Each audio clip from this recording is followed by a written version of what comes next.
Kullul muslim alal muslim haram. Setiap muslim bagi muslim yang lainnya itu haram baginya, yaitu haram darahnya, haram hartanya, haram kehormatannya, haram untuk dizalimi, haram untuk disakiti, haram untuk dihina, haram difitnah. Ya. Rawahu Muslim. Ya. Hadis riwayat Muslim. Jadi hadis ini menjelaskan kepada kita wa hadzal hadis istamala ala ahkamin katsira wa fawaid azima li bulughi hadhihi al-ghaya al-islamiyyah an-nabilah. Jadi hadis ini menjelaskan kepada kita berbagai macam hukum dalam Islam, maksudnya hukum dalam bermasyarakat, ya.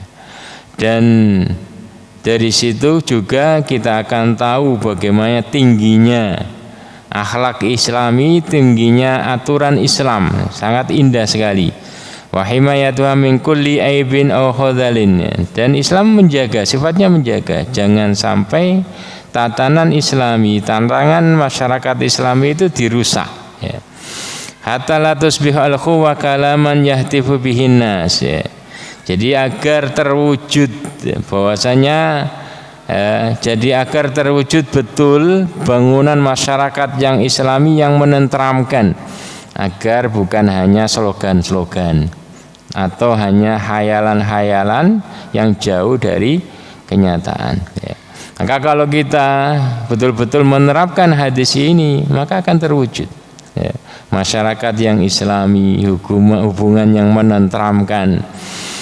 Kemudian sebagaimana dikatakan oleh Ibnu Hajar al-Haythami dalam mengomentari hadis ini, huwa hadisun katsirul fawaid musyirun ila jalil mabadi wal maqasid, ya. Jadi di sini sangat banyak sekali faedahnya, manfaatnya, menjelaskan kepada kita mabadi, ya, mabadi dasar-dasar dalam bermasyarakat Islami, dasar-dasar dalam ukhuwah imaniyah, ya, dan menjelaskan kepada kita maksud-maksud dari syariat yang ada itu.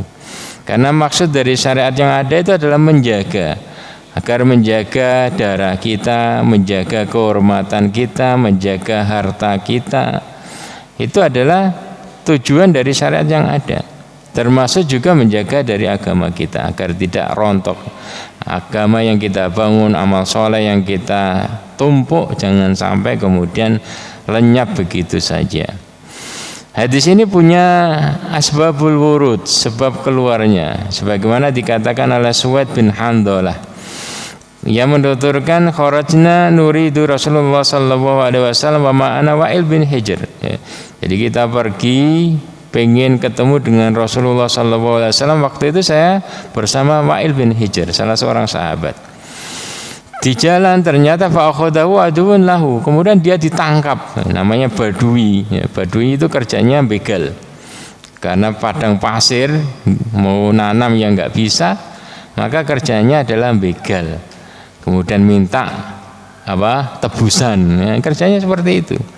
Makanya kafilah dagang itu mesti bawa pasukan belakangnya agar tidak dibegal. Nah, waktu itu saya pergi bersama Wa'il bin Hujr. Di tengah jalan dia ditangkap oleh orang Badui.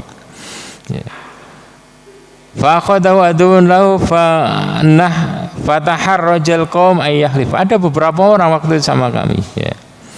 Tapi mereka semua jadi gak berani yang mengakui bahwa Wa'il bin Hujr ini saudaranya.